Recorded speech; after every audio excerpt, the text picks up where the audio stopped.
క్రైస్తవులు దేవుడు ఎవరంటే తండ్రి అంట. మరి పితరులు అనగా అబ్రహాం ఇస్సాకు యాకోబులు మీ దేవుడు ఎవరంటే ఏమంటారు? సర్వశక్తుడు అన్నమాట. ఈ యెహోవా అనే పేరు మోషే కాలంలో ఇవ్వబడింది కాబట్టి మోషే ఏం చేశాడంటే ఆదికాండం రాశాడు కదా. ఆ మోషే ఏం చేశాడంటే యెహోవా సృష్టించాడు, యెహోవా కాలం చేశాడు అని రాసినప్పుడు ఈ ఈ ఈ రాయబడిన కాలంలో ఇవ్వబడిన పేరుని బట్టి రాశారనమాట. ఇప్పుడు నేనున్నాను, నా పేరు చిన్నప్పుడు పేరు ఉండదు కదా పుట్టినప్పుడు. కాబట్టి ఇప్పుడు మా నాన్న మాట్లాడేది, మా అమ్మ మాట్లాడే మా జీవన్ బాబు పుట్టినప్పుడు అంట, మన జీవన్ బాబు పుట్టినప్పుడు అంట. నేను పుట్టింది ఆ పేరుతో కాదు కదా, కాబట్టి అప్పుడు సందర్భాన్ని ఇప్పుడు పేరుతో ప్రస్తావింట. అలాగే మోషే కూడా అదే ఇలా మాట్లాడతారు. కానీ ఆదికాండం 15 అధ్యాయంలో మాత్రం ఈ సర్వశక్తి కలిగిన పేరు అక్కడ ప్రస్తావించాడు దేవుడు. పితరులకి నేను యెహోవా నామాన్ని ప్రత్యక్షం అవ్వలేదు అన్నాడు. అంటే పితరులకి యెహోవా అంటే పేరు తెలీదా? చదవండి. అబ్రహాము 99 ఏండ్ల వాడైనప్పుడు యెహోవా అతనికి ప్రత్యక్షమై, నేను సర్వశక్తి గల దేవుడు. అది నేను ఎవరిని? అదే అందరికీ అనమాట. ఆదాం నుంచి మొత్తం మోషే వచ్చే వరకు కూడా సర్వశక్తి గల దేవుడు అనే పేరే. సర్వశక్తి అంటే పేరంటే ఏముంది? ఆయన యొక్క సర్వశక్తే పేరుగా ఇచ్చాడంతే. దేవుడు ఎవరని? సర్వశక్తిమంతుడండి. ఆ సర్వశక్తుడు అనే పేరు ప్రత్యక్షమయ్యాడు అనమాట. యోబు గ్రంథానికి మెయిన్ కీలకమైన పాయింట్ ఇది. సర్వశక్తుడు అనే పేరు ఎక్కువ సార్లు ప్రస్తావించాడు వాళ్ళు మాట్లాడేటప్పుడు. ఎందుకంటే సర్వశక్తుడని పేరుని ప్రత్యక్షమైన అనమాట. అందుకని ఈ యొక్క చరిత్ర సర్వశక్తుడైన నామంలో ప్రత్యక్షమైన కాలంలో జరిగింది అన్నమాట యోబు చరిత్ర. కాబట్టి ఆది కాండాన్ని వెంటనే మనం చదవాల్సింది ఏంటి అంటే అబ్రహాం చరిత్ర, ఇస్సాకు చరిత్ర, యాకోబు చరిత్ర, యోసేపు చరిత్ర, యోబు చరిత్ర అలా చదవాలి. అంటే ఇప్పుడు యోబు గ్రంథము ఎక్కడ అవుతుంది? ఆది కాండము 50 అధ్యాయాలు అవగానే యోబు గ్రంథం అవుతుంది. ఇంకా మీ క్లూ ఏంటంటే ఆది కాండం 1 అధ్యాయంలో సృష్టి దేవుడు ఎవరు నిర్మాణించాడో 1 అధ్యాయంలో చెప్పాడు, అవునా కదా? కానీ యోబు గ్రంథంలో సృష్టి నిర్మాణాల గురించి ఎక్కువ మాట్లాడాడు. మీరు 38వ అధ్యాయం నుంచి 42వ అధ్యాయం దాకా చదవండి ఇంటికి వెళ్ళిన తర్వాత. సృష్టికి సంబంధించిన విషయాన్ని ఎక్కువ మాట్లాడు. నువ్వు ఆకాశ కట్టలు ఎరుగుదువా, లేడు ఎప్పుడు ఎంతదో నీకు తెలుసా, అర్థమైందా? ఇవన్నీ ఆ భూమి ఆకాశాలు నిర్మించినప్పుడు నువ్వు ఎక్కడ ఉన్నావు, అర్థమైందా? ఈ సృష్టికి సంబంధించిన నిర్మాణానికి సంబంధించిన విషయాలు ఎక్కువ ఉంటాయి అనమాట. ఇప్పుడు ఆదికాండం 1 అధ్యాయంలో దేవుడిని యెహోవా నేలమంటూ నరుని నిర్మించాడు ఉంటుంది ఒక మాటలో, 2వ అధ్యాయం, అవునా కదా? కానీ యోబు గ్రంథం 10వ అధ్యాయంలో నరములతో, అర్థమైంది, ఎముకలతో సంధించి ఒక జుండుగడ్డ పారబెట్టినట్టుగా దేవుడు మానవుడిని నిర్మించాడని చెప్పేసి చెప్పుకున్నాము. మీకు అర్థమైందా? అంటే ఒక మానవ నిర్మాణము ఆదికాండం 2వ అధ్యాయం దేవుడేమో నేలమంటూ నరం చేసి, అంటే మట్టి తీసుకుని ఇలా బొమ్మ చేసి సూర్యహేళన ఉంటుంది. కానీ ఇక్కడ నరములతో ఎముకలతో సంధించి ఒక పాలు అంటే ఒక పెరుగు ఒక జున్ను గడ్డ పేరబెట్టినట్టు నన్ను పేరబెట్టావని 10వ అధ్యాయంలో 9-10 వచనంలో చెప్తాడు. సృష్టికి సంబంధించిన నిర్మాణానికి సంబంధించిన ఎక్కువ విషయాలు భూమిని నిర్మించాడని 1వ అధ్యాయం ఉంటుంది. కానీ భూమిని శూన్యంలో వేలాడదీశాడని యోబు గ్రంథం 27వ అధ్యాయం 5వ వచనంలో ఉంటుంది. శూన్యంలో వేలాడదీశాడు అంటే భూమిని చేశాడని ఉంది, అక్కడేమో ఎక్కడెట్టాడో ఉంది. ఇక్కడ చేశాడని ఉంది, అక్కడ చేసి ఎక్కడ పెట్టాడంటే శూన్యంలో నిలబెట్టాడు అదనమాట. ఇక్కడ ఆకాశాన్ని నిర్మించాడని ఉంది, అక్కడ ఆకాశ మండలపు కట్టల్ని వెరుగుతూ అంటాడు. అంటే ఆకాశ మండలంలో కట్టలు ఎలా పెట్టాడో చెప్పాడు అనమాట. అలా కంపారిజన్ చేసి చదివితే కనుక యోబు గ్రంథాన్ని ఆదికాండాన్ని కనుక ఎక్కువ విషయాలు సృష్టికి సంబంధించిన నిర్మాణానికి సంబంధించి ఎక్కువ విషయాలు అక్కడ రాయబడి ఉంటాయి. భూమి పునాదులు వేసినప్పుడు నువ్వు ఎక్కడ ఉన్నావు, భూమి పునాదులు వేసినప్పుడు దేవదూతలు ఆనందధ్వనులు చేశారని ఆదికాండం ఉందా? లేదు. చూడండి ఒకసారి యోబు గ్రంథం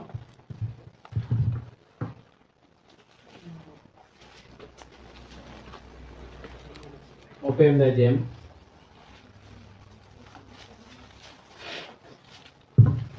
7వ వచనం. ఉదయ నక్షత్రాలు ఏకంగా కూడిపడినప్పుడు దేవదూతలందరూ ఆనందించి జయధ్వని చేసినప్పుడు దాని మూలరాతిని వేసిన వాడు ఎవడు? చూసారా, భూమికి పునాదులు వేసినప్పుడు నువ్వు ఎక్కడున్నావు అన్నాడు కదా. ఉదయ నక్షత్రాలు ఏకంగా కూడిపడినప్పుడు దేవదూతలందరూ ఆనందించి జయధ్వనులు చేసినప్పుడు దాని మూలరాతి రాసిన వాడు ఎవడు?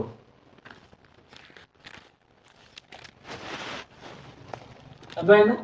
8వ వచనం. సముద్రం దాని గర్భం నుండి తొలిరాగా తలుపుల చేత దాన్ని మూసిన వాడు ఎవడు? తలుపులేంటి? అది ఇసుక. తలుపులేంటి? ఇసుక. అంతే, ఇసుక అడ్డేసాడు అంతే దేవుడు. మీరేంటి ఇసుక నీళ్ళు కట్టు, ఎక్కడ నీళ్ళు ఆపగలుగుతారా? దేవుడు ఇసుకేసి ఆపాడు. అందుకని సృష్టి నిర్మాణం ఎక్కువ మాట్లాడుతూ ఉంటాడు. అర్థమైందా? కాబట్టి పితరులాగా అంటే పితరుల యోగం అని ఎలాగంటాం మనం, పితరుల యుగంలో యోగు కూడా ఒకడు. ఆ చరిత్ర కూడా అక్కడే జరిగిందన్నమాట. కాకపోతే నేను మిద్యాను దేశంలో మిద్యాను అని అంటే సంబంధించి మాట్లాడతాడు. ఆ విషయాన్ని మనం గమనించుకుంటే సరిపోతుంది.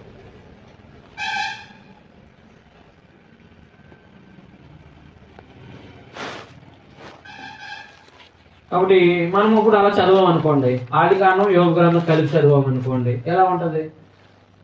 సంగతులు చాలా సంక్షిప్తంగా ఉంటాయన్నమాట. అది పద్యభాగం. వీళ్ళైతే పద్యభాగాలన్నీ ఆడాడేశారు పండితులు, అవునా కదా? ఆ పద్యభాగం ఎక్కడ చదవాలో అనేది ఆర్డర్ తెలియదు అనమాట. ఇప్పుడు మనము ట్రైనింగ్లో ఏం చేస్తామన్నమాట, ఆదికాడి నుంచి ప్రారంభంగా నేర్చుకునే ట్రైనింగ్లో ఏం చేస్తామంటే కాలక్రమంలో చదువుతాం అన్నమాట. మరి ఏ కాలం నాటివాడు యోగు అంటే పితరుల కాలం నాటివాడు. మరి పితరుల కాలం నాటివాడిని అక్కడే చదివితే సంగతులు మనకు ఈజీగా ఉంటాయి అన్నమాట. తర్వాత యోగ గ్రంథం తర్వాత మనకి నిర్గమాకాండ 1 నుంచి 10 అధ్యాయాల వరకు, 15 అధ్యాయాల వరకు, 1 నుంచి 12 అధ్యాయాల వరకు ఐగుప్తు యొక్క ఇశ్రాయేలు చేరాలన్నమాట. అదేదో చిన్న పట్టీలాగా ఇచ్చేసి మీకు అర్థం అవ్వదు, అందుకే నేను విడదీసి మాట్లాడుతున్నాను. పట్టీలా రాసేసాను నోట్స్లో ఉన్నదండి, అది కాదు మనకు కావాల్సింది.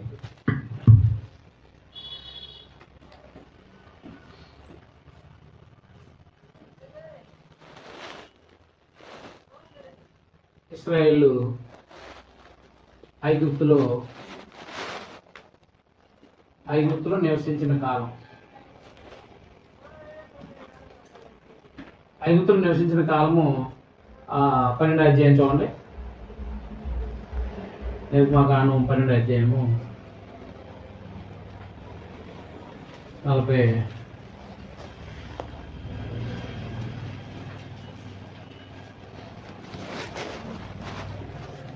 ఇశ్రాయేలీయులు ఐగుప్తులో నివసించిన కాలము 430 సంవత్సరములు. కాబట్టి అంటే ఇంచుమించు ఆదికాండం 46 నుంచి, ఆదికాండం మనం ఇక్కడ 46 నుంచి సుమారుగా 12 అధ్యాయం వరకు కూడా, నిర్గమాకాండం 12 అధ్యాయం వరకు కూడా సుమారుగా 430 సంవత్సరాలు ఐగుప్తులో నివసించిన కాలం, ఇశ్రాయేలీయులు నివసించిన కాలం. అప్పుడే అది మనం నిర్గమాకాండం చదువుతాం. నిర్గమాకాండము ఆదికాండము 47 నుంచి నిర్గమాకాండము 12 అధ్యాయం వరకు కూడా ఇశ్రాయేలు ఐగుప్తులో నివసించిన కాలం అన్నమాట. ఇశ్రాయేలు ఐగుప్తులో నివసించిన కాలాన్ని అక్కడ ప్రస్తావించండి. ఇక ఇశ్రాయేలు ప్రయాణ కాలం ఎంత? ఇశ్రాయేలీలు అరణ్య ప్రయాణ కాలం ఎంత? 40 సంవత్సరాలు. ఇశ్రాయేల్ అరణ్య ప్రయాణ కాలము 40 సంవత్సరాలు. అంటే ఎక్కడి నుంచి? నిర్గమాకాండము 13 అధ్యాయం నుండి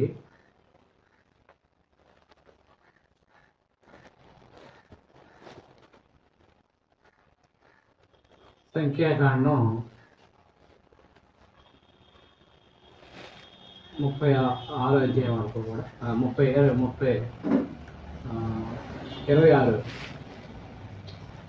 అధ్యాయం వరకు కూడా ఇశ్రాయేలు అరణ్య ప్రయాణ కాలం.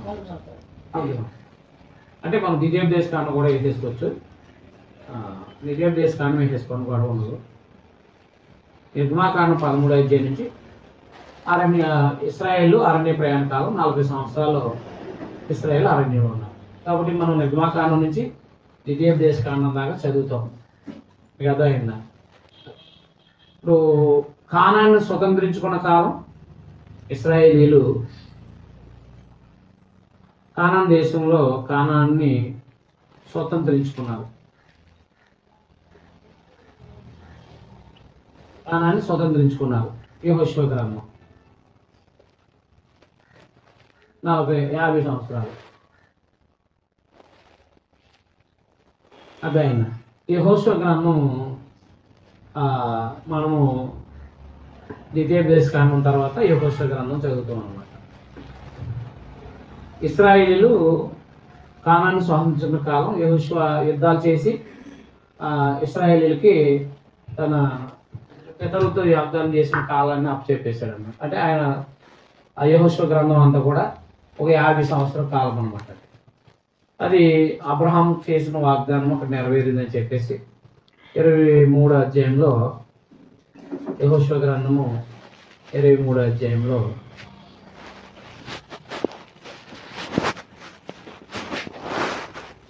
యెహోషువ గ్రంథం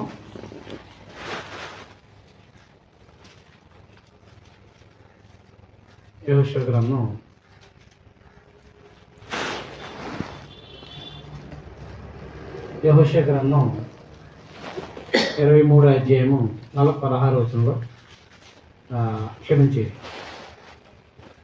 23 అంతే 23:14 రాసుకున్నాను, డ్రాయింగ్ చేసుకో. 23:14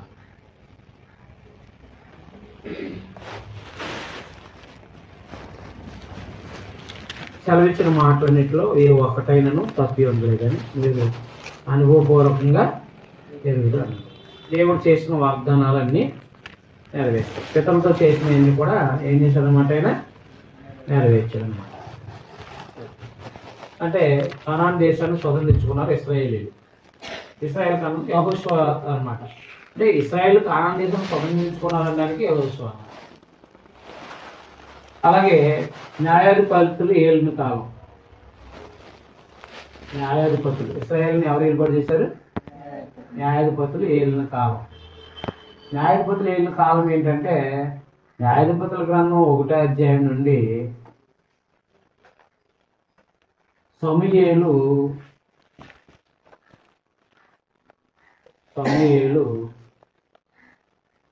9వ అధ్యాయం వరకు కూడా సమూయేలు 9వ అధ్యాయం మొదటి సమూయేలు 9వ అధ్యాయం వరకు కూడా న్యాయాధిపతుల కాలం అంటారు. సుమారుగా 360 సంవత్సరాల కాలం. సుమారుగా 360 సంవత్సరాల కాలము న్యాయాధిపతులు ఏలిన కాలం. ఇందులో మనం ఇక్కడ న్యాయాధిపతుల మధ్యలో రూతు గ్రంథం చదువుతాం. న్యాయాధిపతుల మధ్యలో న్యాయాధిపతుల గ్రంథం 1 నుంచి చదివినప్పుడు రూతు గ్రంథము అక్కడే చదువుతాం అన్నమాట. న్యాయాధిపతులు చదువుతున్నప్పుడే రూతు గ్రంథం చదువుతాం. రూతు గ్రంథం మొదటి అధ్యాయం మొదటి వచ్చింది. రూతు గ్రంథం మొదటి అధ్యాయం మొదటి వచ్చింది. న్యాయాధిపతులు ఏలిన దినముల యందు అది అర్థమైందా? కాబట్టి ఎలిమెలెకు కుటుంబము నయోమి ఎలిమెలకులు అదైందా? న్యాయాధిపతులు ఏం కూడా చేస్తున్న కాలంలో వాళ్ళు మోయాబు దేశానికి వచ్చారన్నమాట. అంటే ఇప్పుడు మోయాబీలు పరిపాలన చేస్తున్నారు. అందువల్ల న్యాయాధిపతులు ఏళ్ళు కాలం 360 సంవత్సరాల కాలంలో మనం న్యాయాధిపతుల గ్రంథం అంతా చదువుతాము, రూతు గ్రంథం చదువుతాము, మొదటి సమూయేలు గ్రంథం దాకా చదువుతాము. అప్పుడు కంప్లీట్గా యెహోషువ తర్వాత న్యాయాధిపతులు పరిపాలించారు ఇశ్రాయేలుని. ఇశ్రాయేల్ న్యాయాధిపతులు పరిపాలించారు కాబట్టి ఈ న్యాయాధిపతుల కాలం అంతా కూడా న్యాయాధిపతుల గ్రంథంలోనూ రూతు గ్రంథము సమూయేలు గ్రంథం 9వ అధ్యాయం దాకా మనం చదువుతున్నప్పుడు చరిత్ర చాలా ఈజీగా ఉంటుంది అన్నమాట. అంటే ఇశ్రాయేలీలు ఐగుప్తులో నివసించిన కాలం ఉంటే ఐగుప్తు నుంచి సేనాయి అది కనాన్ వరకు ప్రయాణం చేసిన ప్రయాణం 40 సంవత్సరాల కాలంలో నిర్వాకాలు 13 నుంచి గిజేట్ దేశాన్ని ఉన్నాక చరిత్ర ఉంటుంది. ఇవన్నీ కూడా మనకు అర్థమవుతాయి. ఇశ్రాయేల్ కానాన్ని స్వతంత్రించుకున్నారు. మోసే చనిపోయిన తర్వాత ఇశ్రాయేల్ కానాన్ని స్వతంత్రించుకున్నారు. యెహోషువ గ్రంథం అంతా కూడా అదే ఉంటుంది. యుద్ధాలు చేయటం స్వతంత్రించుకోండి, తర్వాత ఇశ్రాయేలీని యెహోషువ చనిపోయిన తర్వాత న్యాయాధిపతులు పరిపాలన చేశారు. ఆ న్యాయాధిపతుల కాలం అంతా కూడా 360 సంవత్సరాలు అన్నమాట. 360 సంవత్సరాల కాలం న్యాయాధిపతులు పరిపాలించారు. అప్పుడు మొదటి సమూయేలు గ్రంథం 8వ అధ్యాయంలో ఏం జరిగింది? మొదటి సమూయేలు 8వ అధ్యాయంలో మాకు ఒక రాజు కావాలని అడిగారు. ఏమడిగారు? మాకు ఒక రాజు కావాలని అడిగారు. మాకు ఒక రాజు కావాలని అడిగితే సమూయేలు ఏం చేశాడంటే సౌలుని రాజుగా ఏర్పాటు చేశాడు. దాన్ని ఏమంటారంటే సౌలు, దావీదు ఈ కాలం అంతటి కూడా ఏమంటారంటే ఐక్య రాజ్య కాలం అంటారన్నమాట. న్యాయాధిపతుల తర్వాత ఐక్య రాజ్య కాలం అంటే ఇశ్రాయేల్ 10 గోత్రాల వాళ్ళని కూడా ఐక్య రాజ్య కాలం అంటారన్నమాట. ఇశ్రాయేలీల ఐక్య రాజ్య కాలం 120 సంవత్సరాలు. సౌలు, దావీదు, సొలొమోను. సౌలు, దావీదు, సొలొమోను అన్నమాట. కాబట్టి ఈ కాలంలో మనము ఎలా పుస్తకాలు ఏవి పుస్తకాలు చదవాలంటే ఇప్పుడు 9 చూడండి. ఇక్కడ మొదటి సమూయేలు గ్రంథము, మొదటి సమూయేలు గ్రంథం 10వ అధ్యాయం నుంచి సమూయేలు గ్రంథం అంతా కూడా మొదటి సమూయేలు గ్రంథం 10వ అధ్యాయం నుంచి 2వ సమూయేలు గ్రంథం వరకు, అలాగే మొదటి రాజుల గ్రంథం 1 నుంచి 11 అధ్యాయాల వరకు, 1 నుంచి 11 అధ్యాయాల వరకు. అండ్ మొదటి దినవృత్తాంతాలు,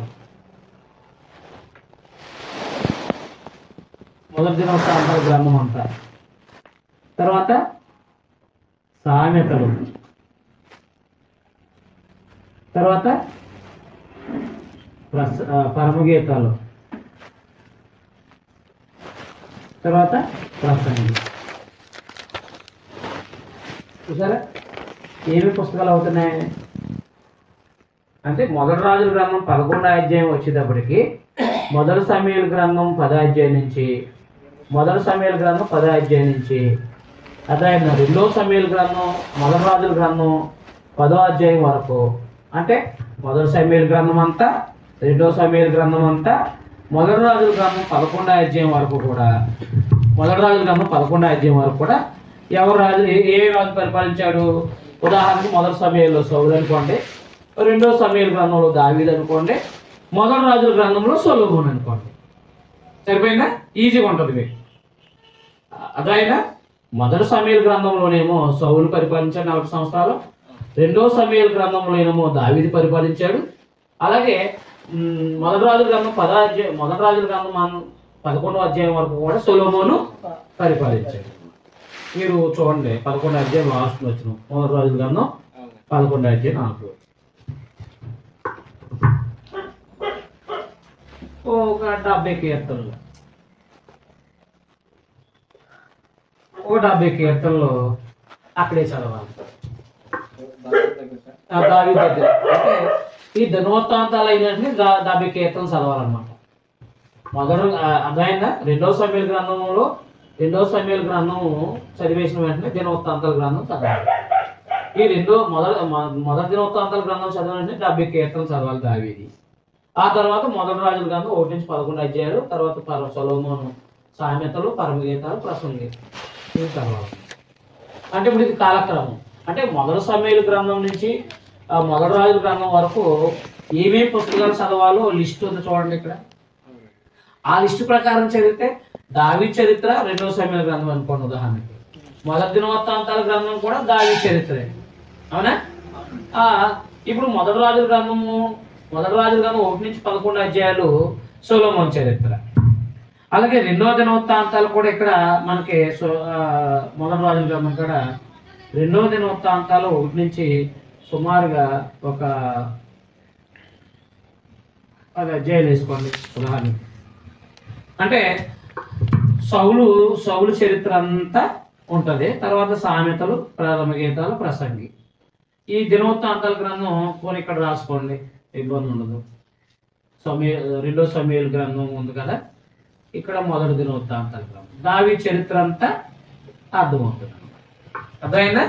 మొదటి సమూయేలు గ్రంథము 10 అధ్యాయం నుండి రెండో సమూయేలు గ్రంథం అంతా, మొదటి దినవృత్తాంతాల గ్రంథం అంతా, మొదటి రాజుల గ్రంథం 11 అధ్యాయాలు, రెండో దినవృత్తాంతాల గ్రంథం 10 అధ్యాయాలు, సామెతల గ్రంథం, పరమగీతాలు, ప్రసంగి, ఇవన్నిటిని కలిపి చదవడం ద్వారా మనకి ఏమర్థమవుతుందంటే కరెక్ట్గా ఇశ్రాయేలీని పరిపాలించిన రాజులు, ఆ రాజుల కాలంలో చదివిన పుస్తకాలు, ఆ సందర్భాలు, ఆ ఉద్దేశాలు అవన్నీ అర్థమవుతాయి అన్నమాట. వీళ్ళు మా ప్రసంగికులు ఏం చేశారంటే ఇందులో మాట, అందులో మాట, ఇందులో మాట తీసి కలిపేశారు. కొంతమంది ప్రసంగ శాస్త్రీయబద్ధంగా తీసుకోవచ్చు. ఏం చేస్తారంటే ఎందుకు తీసుకోవాలో. ఇప్పుడు మనం సామెతల గ్రంథం తీసుకునేటప్పుడు ఏమనాలి? దేవుని వాక్యం కాదు అది. సామెతల గ్రంథం ఏం కాదు, దేవుని మాటలు కాదు. సొలొమోనుకి ఇచ్చిన సామెతలు. సామెత అంటే ఏంటి? ఒక సత్యాన్ని ఊత పదంతో మాట్లాడేది. పరమగీతాలు దేవుని మాటలు కాదు. అదైన ప్రసంగి దేవుని మాటలు కాదు. మరి ఎవరు? సొలొమోను అనుభవ జ్ఞానం, సొలొమోను యొక్క అనుభవ జ్ఞానం. కానీ దావీదు పరిపాలనలో కీర్తనలు, ప్రవచనాలు ఉంటాయి యేసుప్రభు గురించి. మొదటి దినవృత్తాంతాలంతా కూడా ఒకవేళ ప్రవచనాలు ఉండొచ్చు. ఎందుకంటే దావీదు ప్రవక్త కాబట్టి. దావీదు ఎవరో ప్రవక్త కాబట్టి. ఎక్కువ శాతం చరిత్ర. ఎక్కువ శాతం ఏంటిది? చరిత్రలో రాజుల పరిపాలనలో దావీదు యొక్క భక్తి జీవితంలో, వారి యొక్క శ్రమల్లో, బాధల్లో, సౌలు పెట్టిన బాధలు, లేకపోతే ఆయనకి వచ్చిన సమస్యలు, దావీదు ఇంటి వల్ల వచ్చిన, దావీదు పాపం వల్ల వచ్చిన సమస్యలు, ఇవన్నిటిని కూడా 70 కీర్తనలు ఆయన పాడతాడన్నమాట. ఈ 70 కీర్తనల ఘనత ఎవరికి చేయాలి? దావీదు చేయాలి. అదనమాట.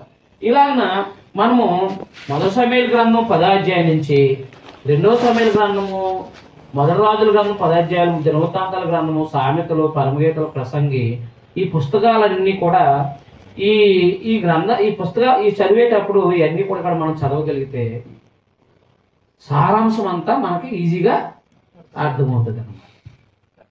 అదైనా యవన వయసులో సామెతలు, సొలొమోను గారి యొక్క యవన వయసులో సామెతలు, సొలొమోను గారి యొక్క వివాహంలో పరమగీతాలు, సొలొమోను గారి యొక్క లాస్ట్ జీవితంలో ప్రసంగి.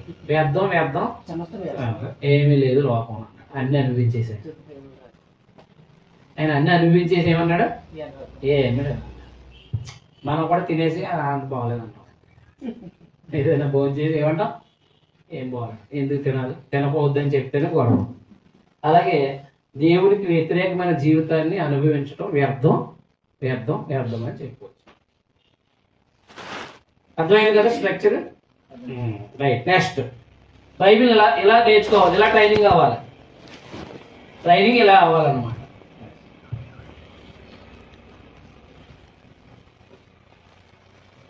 తర్వాత ఈ ఇశ్రాయేలు 12 గోత్రాలని కూడా సౌలు, దావీదు, సొలొమోను అందరూ కూడా ఈ 3 రాజులు కూడా మొత్తం ఆ రాజ్యాన్ని అంతటి కూడా ఏం చేశారంటే పరిపాలించారు. 12 గోత్రాలు ఒక్కలే పరిపాలించారు. అయితే సొలొమోను యొక్క అవిధేయత వల్ల దేవుడు ఏం చేశాడంటే 2 రాజ్యాలు చేసేసాడు. అప్పుడు రాజ్యాలు విడిపోయినాయి అనమాట. అప్పుడు రాజ్యాలు ఏమైపోయినాయి? విడిపోయాయి. మొదటి రాజుల గ్రంథం టీవీలు అందరూ కూడా మీకు ఒక అవగాహన కల్పిస్తున్నాను నేను. మొదటి రాజుల గ్రంథం 11వ అధ్యాయము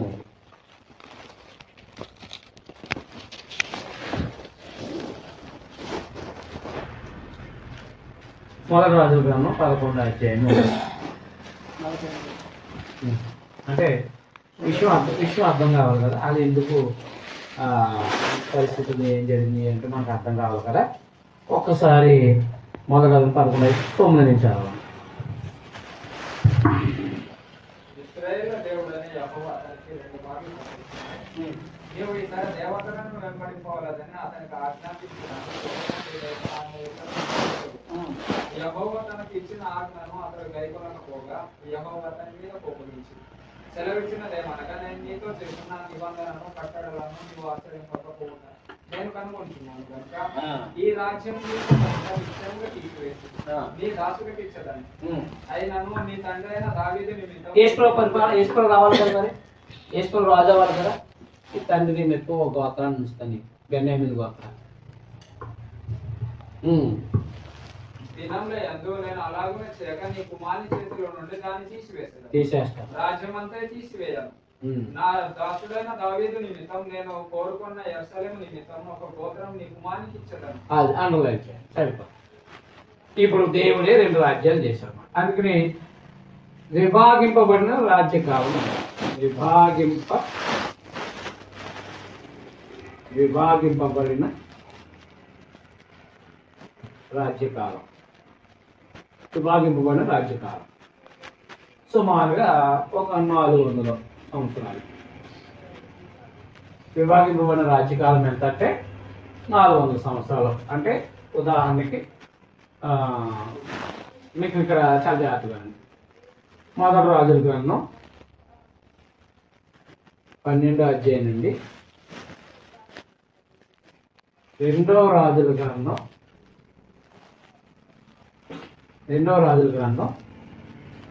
25వ అధ్యాయం వరకు. తర్వాత రెండవ దినవృత్తాంతాలు కరెక్ట్గా చూడండి, అది ఒకసారి. రెండవ దినవృత్తాంతాలు గ్రంథం అంతా, రెండవ దినవృత్తాంతాలు 11వ అధ్యాయం నుంచి.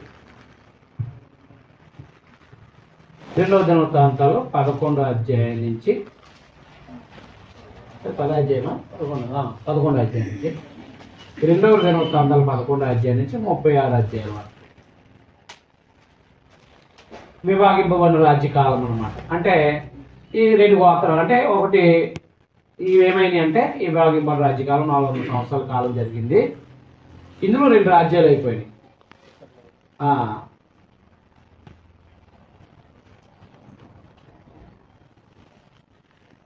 రెండు రాజ్యాలు అయిపోయినాయి. 12వ అధ్యాయంలో మొదటి రాజు 12వ అధ్యాయంలో రెండు రాజ్యాలు అయిపోయాయి. ఒకటేమో బెన్యామీను గోత్రాన్ని ఇచ్చేసారు అనమాట. అంటే యోధా రాజ్యంగాను ఇశ్రాయేల్ రాజ్యంగా విడిపోయినాయి అనమాట.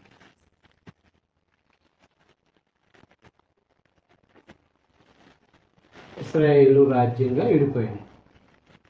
అంటే దీన్ని ఏమన్నారంటే, ఇది యోధా దక్షిణంలో ఉంది కాబట్టి దక్షిణ రాజ్యం అని, ఇది ఉత్తరాన ఉంది కాబట్టి ఉత్తర రాజ్యం అని. మొదటి రాజు రెహబాము, రెండవ ఇక్కడ యెరోబాము. మొదటి రాజు ఇదేమో యోధా గోత్రికులు మాత్రమే, దావీదు సంతతి, దావీదు సంతతి వారు మాత్రమే రాజులు. వీళ్ళు ఆయా గోత్రాలకు సంబంధించిన వాళ్ళు, ఆయా గోత్రాలకి సంబంధించిన రాజులు అన్నమాట. ఇప్పుడు మనము ఈ రెహబాము కాలము, యెరోబాము కాలం చూడండి ఒకసారి. 12వ అధ్యాయము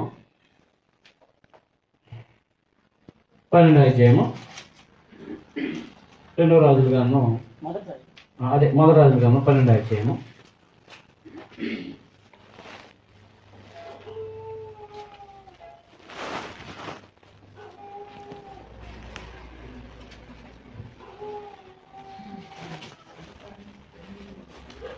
పన్నెండవ అధ్యాయము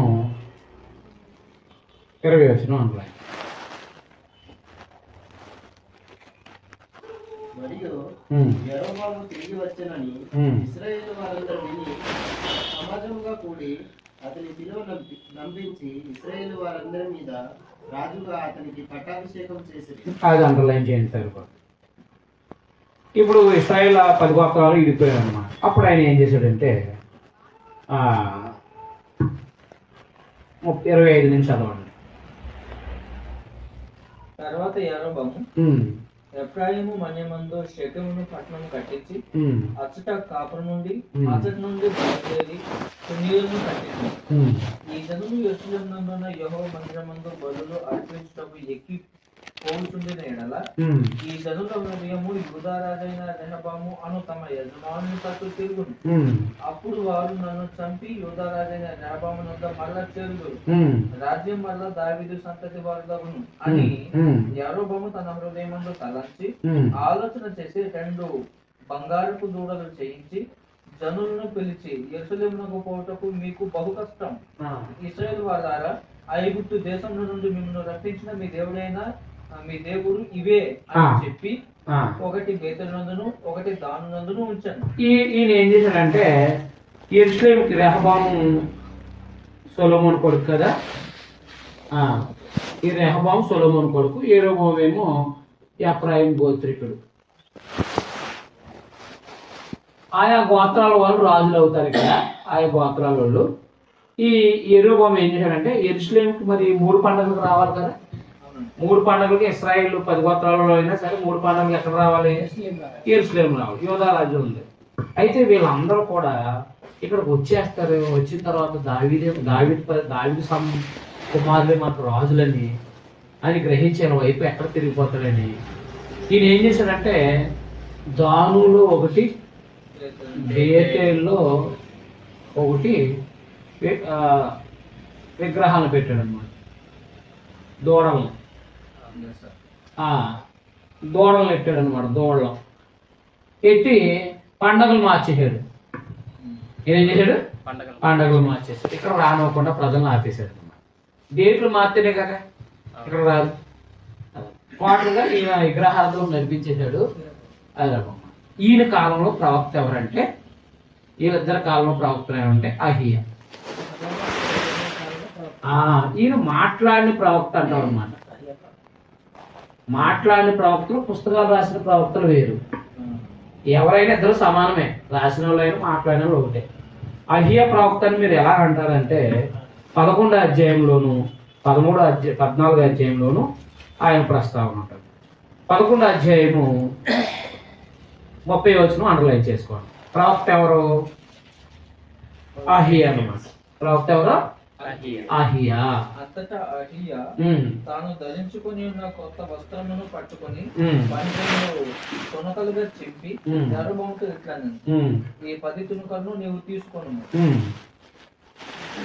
దేవుడైన యెహోవా జనులు నన్ను విడిచిపెట్టి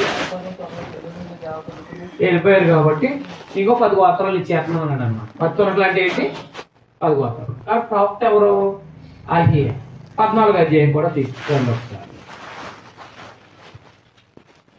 14వ అధ్యాయంలో చూడండి. 14వ అధ్యాయంలో తన కుమారుడు అనారోగ్యం అయ్యాడు. ఎవరి కుమారుడు? యెరొబాము కుమారుడు. బతుకుతాడా బ్రతకడా అని అహియా దగ్గరికి వెళ్దామంటాడు. 14 మొదటి నుంచి చదివితే 2-3 వచనాలు చదవాలి. యరొబాము కుమారుడైన అహియా కాయిల కడగా యరొబాము తన భార్యతో ఇట్లానెను, నీవు లేచి యరొబాము భార్యమని తెలియబడకుండా మారు వేషం వేసుకొని ఫిరౌనుకు పొమ్ము. ఈ జనుల మీద నేను రాజునగుదునని నాకు సమాచారము తెలియజెప్పిన ప్రవక్త అహియా అక్కడ ఉన్నాడు. అది కాబట్టి ప్రవక్త అహియా ఉన్నాడు. అంటే ఇప్పుడు రెహబాము యోధాకి, అదే యోధా గోత్రానికి, బెన్యామీన్ గోత్రానికి రాజు అనమాట. ఇక్కడ ఈ లేవీలు కూడా ఇక్కడే ఉంటారు చాలా మంది. ఈయనేమో 10 గోత్రాలకు రాజు, ఈయనేమో 2 గోత్రాలకు రాజు, ఈయనేమో 10 గోత్రాలు, మొత్తం 12 గోత్రాలు.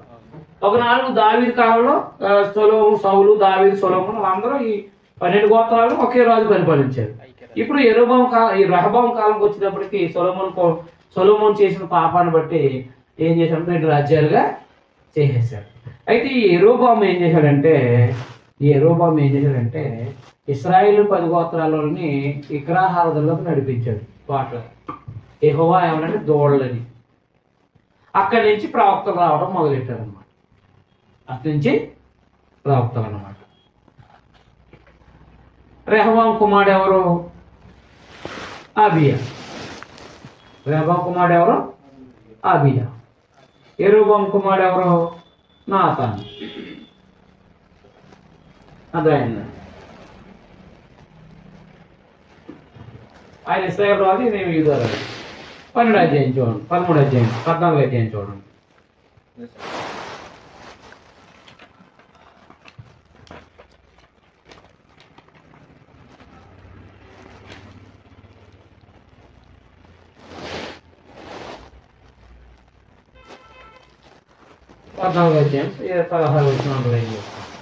మరియు తానే పాపం చేసి ఇశ్రాయేలు వారు పాపం పెట్టకే కారకుడైన యెరోబోము పాపములను బట్టి ఆయన ఇశ్రాయేలు వారిని అప్పగింపబోతున్నాడు. అది అంటే ఎప్పుడు అప్పగించబోతున్నాడు అని చెప్పాడు. ఇప్పుడు 31వ వచనం కూడా చదవండి. రెహబాము తన పితరులతో కూడా నిద్రించి దావీదు పురమున తన పితరుల సమాధిలో పాతిపెట్టాడు. అతని తల్లి నయమాయును అను ఒక అమ్మోనీరాలు. అతని కుమారుడు అబియాము అతనికి మాదిగా రాజయ్యాడు. ఇప్పుడు 15వ అధ్యాయం మొదలు వచ్చిన కుమారుడైన రాజునైన యెరోబోము ఏలుబడిలో 18వ సంవత్సరంలో అబియాము యూదా వారిని ఆరంభించాడు. తర్వాత మీరు 15వ అధ్యాయము 28వ వచనం 25 అండర్లైన్ చేసుకోండి.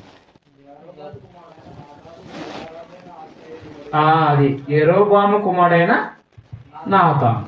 నాదాబా నాతానా? నాదాబ్, క్షమించండి, నాదాబు రాజు.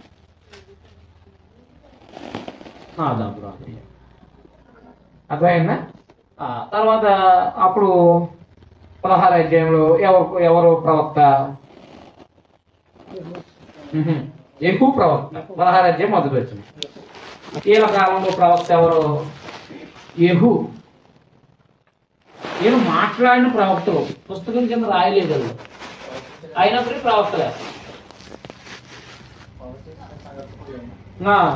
ప్రవచించిన సంగతులు రాయలేదు, ఎందుకంటే ఆ కాలానికి వాళ్ళు మాట్లాడేశారు అంతే. చదవండి 16వ అధ్యాయం మొదలు వచ్చింది. 16వ అధ్యాయం మొదలు వచ్చింది చదవండి. యెహోవా వాక్కు హనాని కుమారుడైన యెహూకు ప్రత్యక్షమై బయోసాను గురించి ఇలా విచారించాడు. నేను నిన్ను మంటిలో నుండి తీసి పుట్టింపజేసి ఇశ్రాయేలు వారును నా జనుల మీద నేను అధికారిగా చేసి చూసారా? బయోసాను గూర్చి అనాని కుమారుడైన యెహూకు ప్రత్యక్షమైన బయోసాను రాజు అన్నమాట. కాబట్టి యెహూ ప్రవక్తగా పనిచేశాడు. నాదాబు అబియా, తర్వాత ఇక్కడేమో అబియా కాలం ఏదని అదే వస్తుంది అనమాట. అబియా, క్షమించండి, అబియా, యెహూ,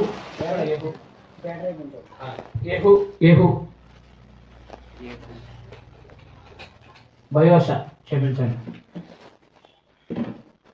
బయోషా రాజు కాలంలోను, అబియా రాజు కాలంలోను, యెహూ ప్రవక్త అన్నమాట. ఇక్కడ మీరు ప్రవక్తలను ఎట్టుకుంటే సింపుల్గా ఉంటుంది.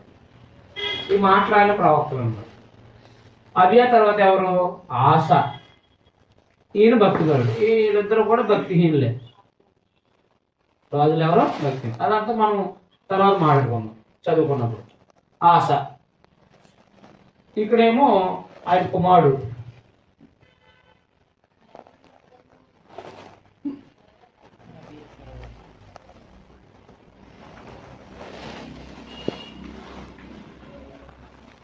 ఆరో వచనం చూడండి, 16:6.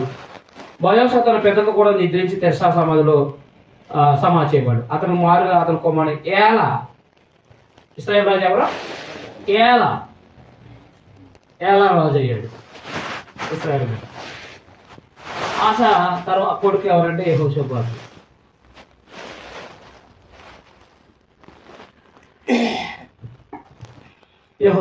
మీరు ఇది 16వ అధ్యాయంలో 15వ వచనం అండర్లైన్ చేసుకోండి. యోధా రాజైన ఆసా ఏలుబడిలో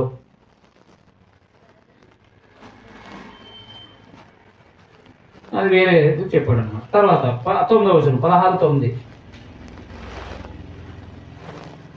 తిర్సాలో తనకు గృహ నిర్వాహకులకు అర్స ఇంట అతడు త్రాగి మత్తుడై ఉండగా ఎవరు? ఏల. ఎలా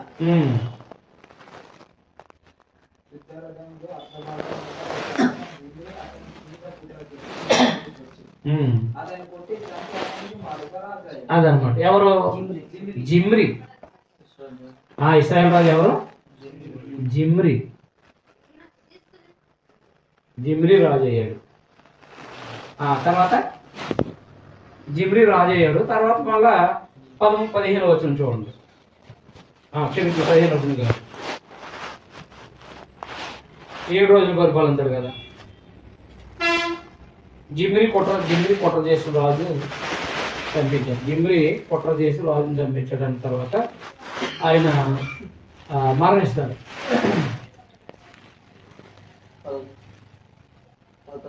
ఒమ్రి 18 వచనం.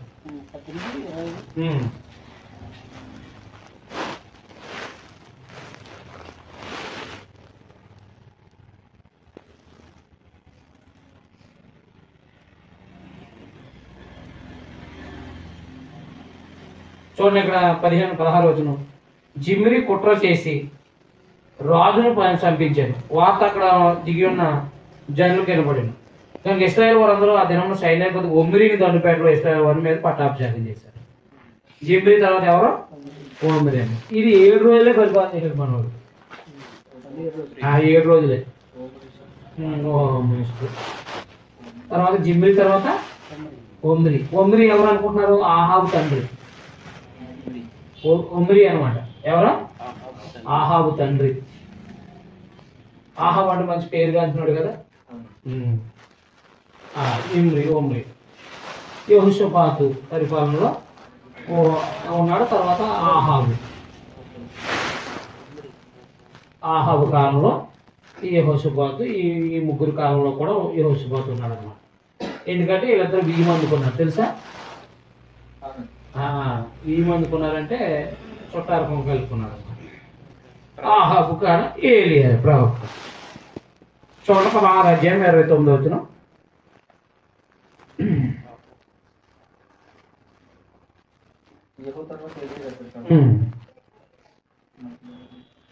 ఒమ్రి రాసుకున్నారా? ఒమ్రి మీరు అక్కడ ఒమ్రిని పట్టాభిషేకం చేశారన్నారు కదా. ఇక్కడ మీరు 29 నుంచి చదవండి. యోధా రాజు ఆశ్రయబడిలో 38 సంవత్సరమున ఒమ్రి కుమారుడైన ఆహాబు ఇశ్రాయేలు వారికి రాజై సోమ్రోన్లో ఇశ్రాయేలు వారిని 22 సంవత్సరములు ఏలాడు. అది 22 సంవత్సరాలు ఏలాడంట. ఒమ్రి కుమారుడైన ఆహాబు తన పూర్వీకులందరినీ మించినంతగా యెహోవా దృష్టికి చెడుతనం చేశాడు. నెబాతు కుమారుడైన యెరోబాము జరిగించిన పాపక్రియలను అనుసరించి నడుచుకుంటా స్వల్ప సంగతి అనుకుని అతడు సీదోనీలకు రాజైన ఎత్పయిలు కుమార్తె అయిన యెజబెలును వివాహం చేసుకుని బయలు దేవతను పూజించుచు వారికి మొక్కుచు ఉండెను. అప్పుడు 17 అధ్యాయులు ఎవరు దిగారు? అంతటి గిలాదని కాబు సామాన్యం తీసిబీడని ఏలియా. కాబట్టి ఇప్పుడు ఆహాబు యెహోషాపాతుల కాలంలో ఎవరన్నమాట? ఏలియా. యెహోవాయే దేవుడు అంటే వీళ్ళు ముగ్గురు. ఇక్కడి నుంచి యెహోషాపాతు ఉన్నాడు కదా. యెహోషాపాతు కాలంలో ఏలియా, యోధరాజు యెహోషాపాతు, ఆహాబు ఏమో ఇశ్రాయేల్ రాజు. ఈ రాజు కాలంలో ఏలియా ప్రవచించాడు అనమాట. ఏళ్ళు తీసేసిన ఇక్కడి నుంచి ఏళ్ళ కాలంలో ఏలియా రాజు ప్రవక్తగా పనిచేశాడు అనమాట. జస్ట్ ఒమ్రి ఆహాబు ఆ కాలంలో ఉన్నవాడు అనమాట.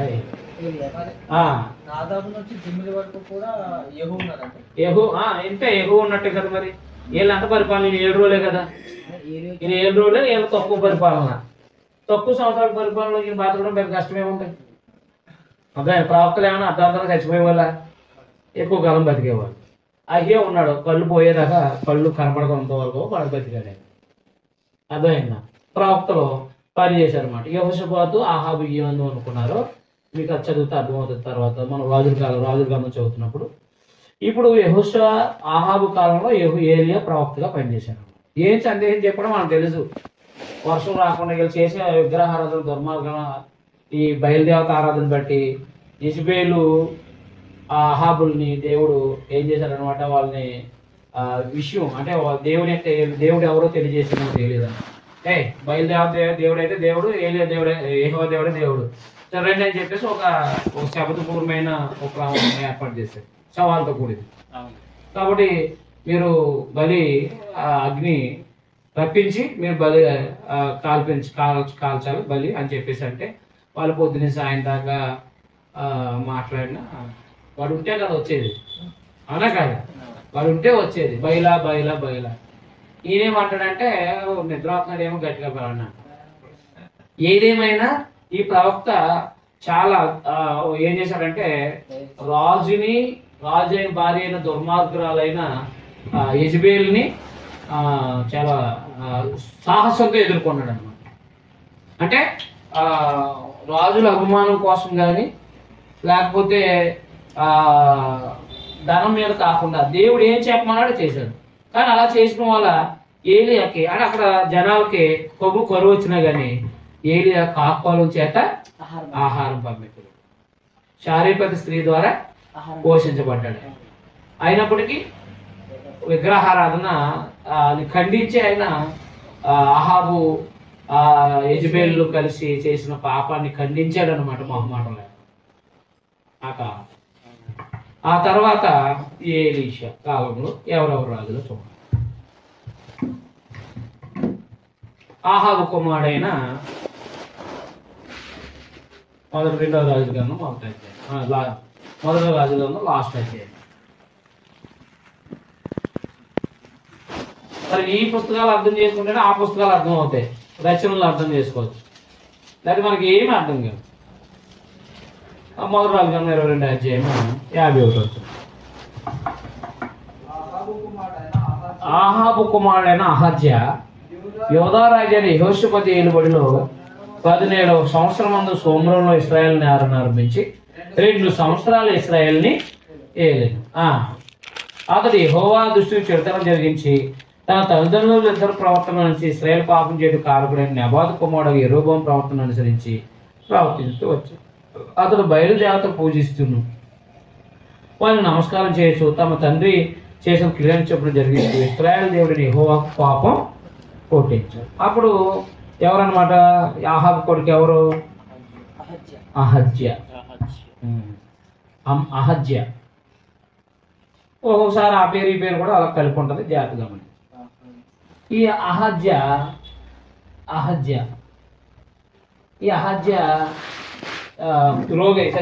రోగై పడిపోతాడు. ఇది మొదటి అధ్యాయం, 2వ రాజు గ్రంథం మొదటి అధ్యాయం.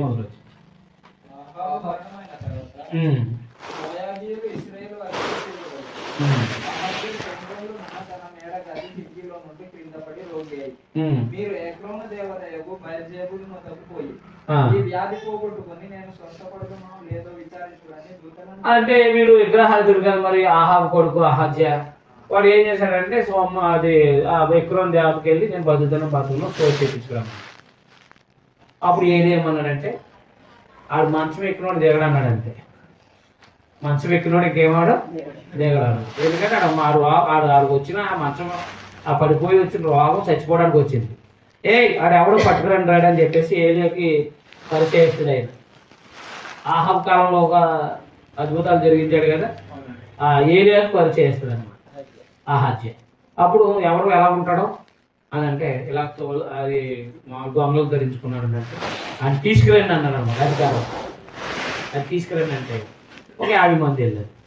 నేను దైవజనుని అయితే వీళ్ళందరినీ అగ్ని చేత కాల్చారు అంటే అగ్ని వచ్చి కాల్చారు. లాస్ట్కి అయ్యా అని ఇలా మీరు ఒకసారి అక్కడ రండి అని చెప్పి అప్పుడు వెళ్ళాడు. అలా ఇద్దరు 50-100 మంది చచ్చిపోయారు.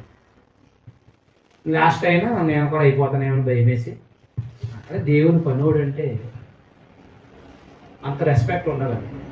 ఇప్పుడు మనం ఏదంటే అది రాదు, కానీ దేవుడు పనోడిని పాడు చేస్తే దేవుడు ఊరుకోడు. దేవుడు పనోడికి శ్రమను కల్పిస్తే దేవుడు అంగీకరించాడు. మరి ఈ స్ట్రక్చర్ మరి కంటిన్యూ అవ్వదు కాబట్టి నేను దీన్ని తెరిపేస్తున్నాను. అర్థమైందా? కాబట్టి యెహోషాపాతును ఆహాబును వేసి జాగ్రత్తగా. ఎందుకంటే మరి యెషయా ఇర్మియా ప్రవక్తల గ్రంథాలు ఎక్కడ చదవాలో మీకు తెలియాలి కదా, అందుకోసం నేను ఈ ప్రయాసం అన్నమాట. పుస్తకాలు వరుసకి చదవాలి కదా, చదవాలి కదా. అది రాజుల గ్రంథంలో మీకు ప్రవక్తల గ్రంథాలు చెప్తాను అనమాట.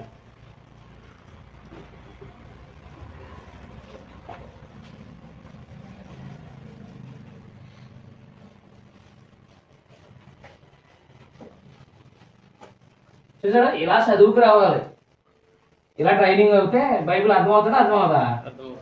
ఈజీగా అర్థమవుతుంది. ఏ బైబిల్ అంటే కష్టం మర్మం అంటూ ఉంటారు.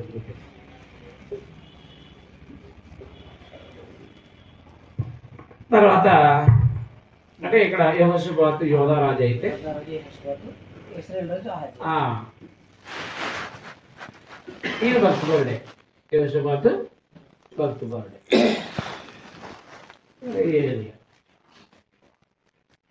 ఏలియా ఈయన కాలంలో కొడుకు. ఆహాబు కొడుకు అహజ్య.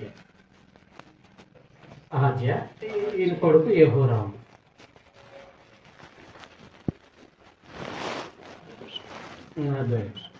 ఈ అహజ్య చచ్చిపోయాడు కాబట్టి మరొక ఆయన పేరు యోరాము.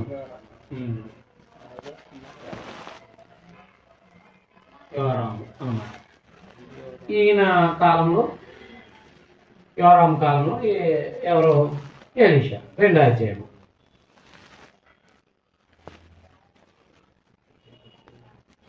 చూడండి, అక్కడ 17వ వచనం చదవండి. 1వ అధ్యాయం మీకు అర్థమవుతుంది. ఏలియా ద్వారా యెహోవా సెలవిచ్చిన మాట ప్రకారము అతడు చనిపోయాను. అతనికి కుమారుడు లేనందున యోధారాజుని యెహోషాపాతు కుమారుడైన యెహోరాము ఏలుబడిలో యోరామ్ అంటారు. మీకు అర్థమవుతుంది. మళ్ళీ యెహోరామ్ అంటే ఇందులో కూడా ఒక రాజు ఉంటాడు. మీకు అర్థమవుతుంది.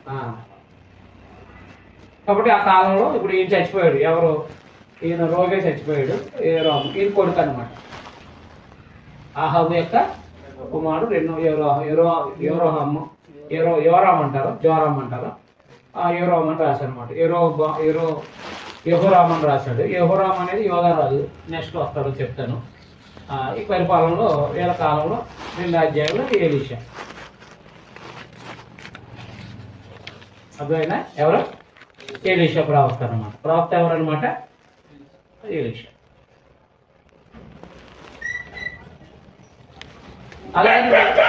అలాగని మిగతా వాళ్ళు ప్రవక్తలు కూడా ఉన్నారు. స్పెసిఫిక్ గా ఎవరు మనం వేసుకున్నాం అనమాట. చాలా మంది ప్రవక్తలు ఉంటారు, కానీ మనం అది కాదు.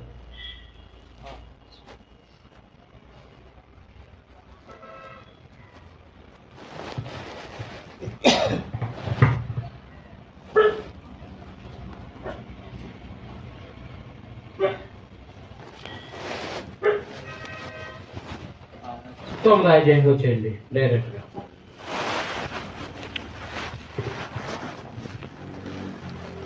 తొమ్మిది అధ్యాయంలో 22వ వచనంకి వచ్చాడు. డైరెక్ట్ గా అండర్లైన్ చేస్తాం. అంతటా యెహోరాము యెహోను చూసి యెహూ సమాధానమా అని అడుగగా, యెహూ నీ తలైన యెజబెలు దారత్వములను చిల్లంగితనములను ఇంత అపరిమితమై ఉండగా సమాధానం ఎక్కడి నుండి వచ్చినము? యెహోరాము రథము త్రిప్పి అహజ్య ద్రోహము జరుగుతున్నదని అహజ్యతో చెప్పి పారిపోయాడు. అది అహజ్య ఎవరు? యోధారాజు. అంటే అతల్లి ఈ భార్య. అదేనా? అతల్య యెహోరాం భార్య. రేపు మొదటి దినోత్సవం 2వ దినోత్సవం చేయండి. 2వ దినోత్సవాంతాల గ్రంథము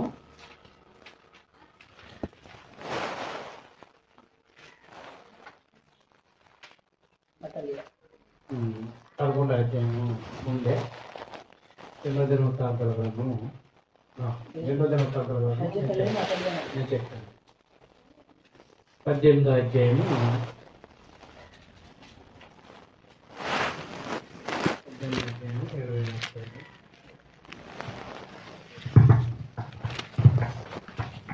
లేదా ఉంది ఇక్కడ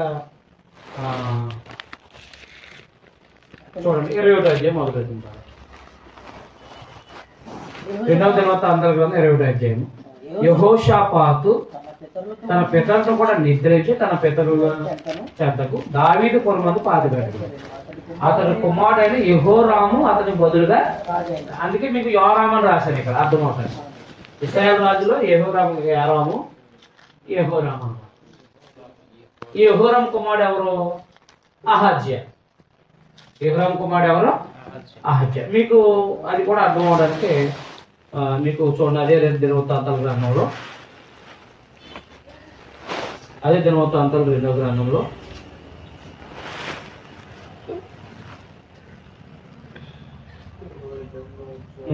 23వ అధ్యాయం మొదటి 2 వచనాలు.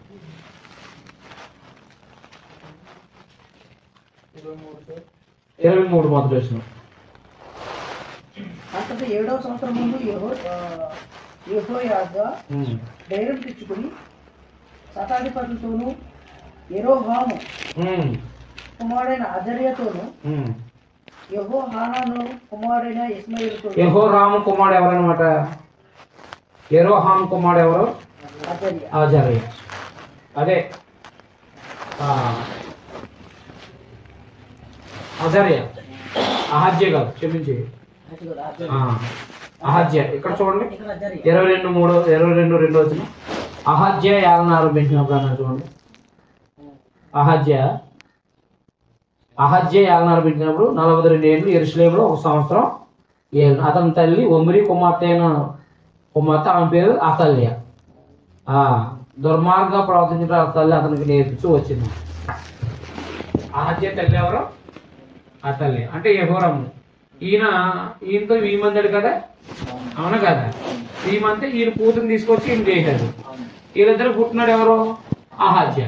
ఈ యోరాము, ఈ అహజ్య ఇద్దరిని కలిపి ఎవరు చంపేశారంటే యెహూ చంపేశారు. అదే 9వ అధ్యాయంలో బాణం పెట్టుకొట్టాడు అనమాట. యెహూ ఇశ్రాయేలు రాజు అనమాట. ఈ ఆహాబు కుటుంబాన్ని అంతనే నాశనం చేశాడు యెహూ అనమాట. యెహూ ప్రవక్త ఉన్నాడు, రాజు ఉన్నాడు, మర్చిపోతాను. అది యెహూ పరిపాలన అనమాట. యెహూ పరిపాలనలో ఇక్కడ అహజ్య కుమారుడు అజర్య. అజర్య అంటే ఇన్ని యెహోయోదా, క్షమించండి.